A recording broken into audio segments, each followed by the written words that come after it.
आज हम पढ़ेंगे difference between bailable offence and non bailable offence. इससे पहले हम एक रूल पढ़ लेते जो सुप्रीम कोर्ट ने बताया था Motiram versus state of Madhya Pradesh के केस में। द बेल इज रूल और जेल इज एक्सेप्शन।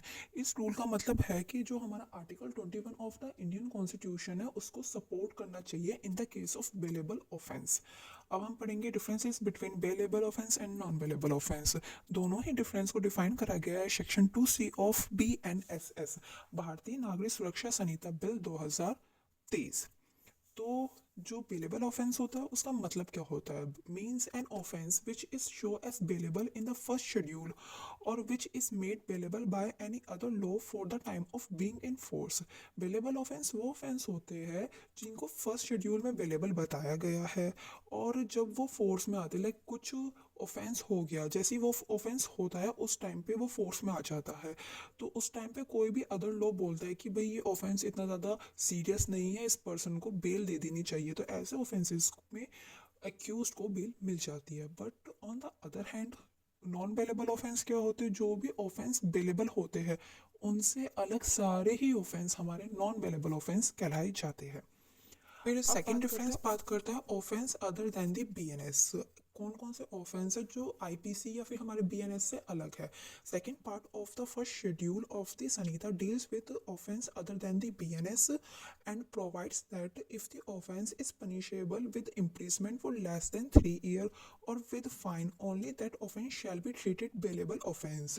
हमारा सेकंड पार्ट बात करता है फर्स्ट शेड्यूल की कि जो भी ऑफेंस है उसमें 3 साल से कम की सज़ा मिल रही है और फाइन लग रहा है, तो उन सारे ऑफेंस में एक्यूज को बेल मिल सकती है।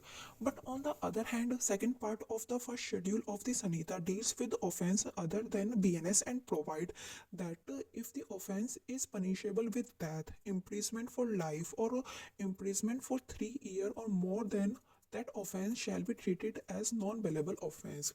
On the other hand non bailable offence में वो ऑफेंस आते हैं जिसमें एक्यूज को डेथ की पनिशमेंट दी जा रही है, या फिर इम्प्रिजमेंट मिल रहा है फॉर लाइफ टाइम, या फिर उसको 3 साल से ज़्यादा की सज़ा मिल रही है। ऐसे सारे केसेस में हमारा एक्यूज नॉन बेलेबल ऑफेंस के अंदर आता है। अब बात करते हैं राइट की। In bailable offence accused can claim bail as a matter of right.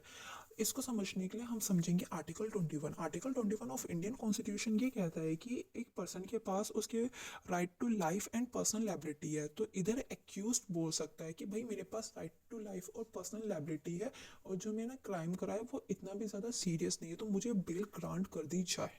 But on the other hand non वेलेबल offence में ऐसा कुछ नहीं है। एक्यूज ये नहीं कह सकता कि भाई मेरे पास राइट टू लाइफ और पर्सनल लाइबिलिटी, आप मेरे को बेल ग्रांट कर दीजिए। ठीक है ना।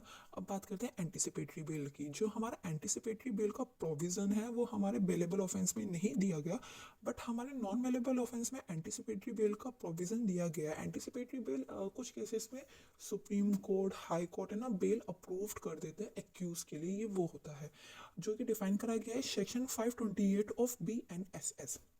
अगर कुछ एग्जांपल्स की बात करें तो false statement in connection with election, being a member of unlawful assembly, ये एग्जांपल्स हैं हमारे बेलेबल ऑफेंस के।